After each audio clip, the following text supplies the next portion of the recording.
40টা গাড়ি একটার পেছনে একটা লাগাই দিছিল এই ঘন কুয়াশার কারণে। আজকেও দেখছি আমরা এই ঘন কুয়াশা। সবাইকে আল্লাহ হেফাজত করুক। সাবধানে যেসব ড্রাইভার ভাইয়েরা গাড়ি চালাচ্ছেন তাদের প্রতি অনুরোধ, আপনারা সাবধানতা অবলম্বন করে গাড়ি চালাবেন।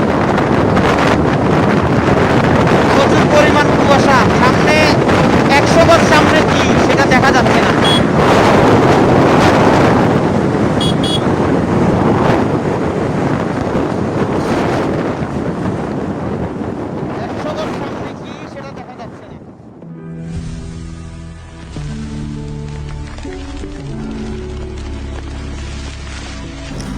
সকল প্রকার অডিও ভিডিও বিজ্ঞাপনের জন্য যোগাযোগ করুন খবর 14 গ্রামে। ধন্যবাদ।